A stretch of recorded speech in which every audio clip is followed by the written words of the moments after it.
Okay, here we are. I'm just getting ready to warp to a gate here, and I'm going to show you how to do the MWD Cloak warp. Let me show you the fittings that I have here. This is for the Orca. However, this technique works for pretty much every ship, with the exception being the Iteron or regular industrial ships and the Exhumers. They have a slightly different technique, but it's very similar.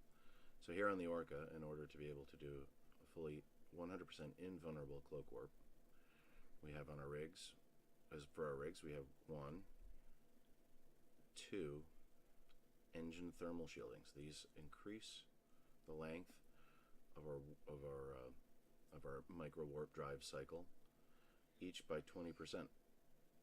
By the time you're said and done, you have 14.4 seconds on your micro warp drive cycle with these two rigs. This helps us get to warp speed before the micro warp drive is done. The ancillary current router is just to give us a little bit more extra power grid so we can fit this micro warp drive right here. You need to use the improved cloaking device rather than the regular T1 cloaking device, because the T1 cloaking device brings your maximum speed down to 10%, whereas the improved cloaking device brings your speed down to 25%. So when everything is said and done and used in combination, you're actually going faster. Uh-oh, I got an email here. Going faster than your warp required speed is when you drop your cloak. We use the micro warp drive here. I use the quad lift booster just because it has less power requirements. I might be able to fit the T2. I don't remember if I can or not, but I may not be able to. If you could see, my power grid down here is pretty darn close. I fit the ECM burst just to give me a little extra chance to get away if I do get caught by accident. The survey scanner here is for when mining. I do use this ship in mining support ops, and you can see here I have these other things that I use in conjunction with mining and salvaging. The invulnerability field just increases my shield resistances a little bit, just to give me a little bit of extra buffer just in case I get caught again. I can get hit once or twice more than I would ordinarily, and that might be enough to get me away. And then obviously my eye stabs T2 each give me 20% extra agility. Obviously they are penalized, so it's not a straight 20%. So let's go into doing this here. We're going to jump through the gate.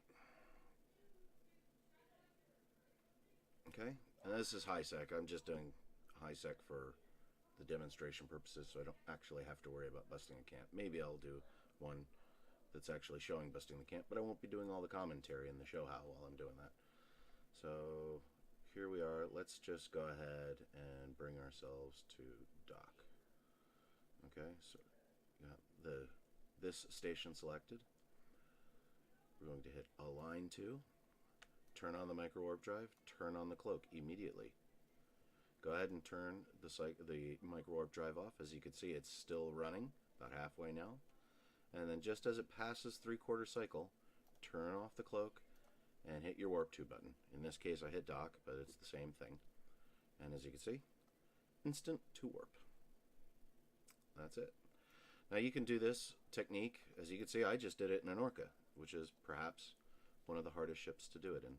The other two hard ships to do it in are the industrial class ships and of course the Exhumers. They weren't meant to be very responsive, but in an Exhumer you can fit your best named afterburner and use your thermodynamic skill and overheat that, and with a slightly different technique you can boost yourself to warp speed almost instantly after the afterburners and the cloak have shut off. There is a little bit of lag, but that lag is so minuscule, it's less than a second, that you can still do it with 100% of the time successfully, barring, of course, pilot error or some technical difficulty that you could not foresee, like the network went down or your client crashed or whatever. So that's pretty much it.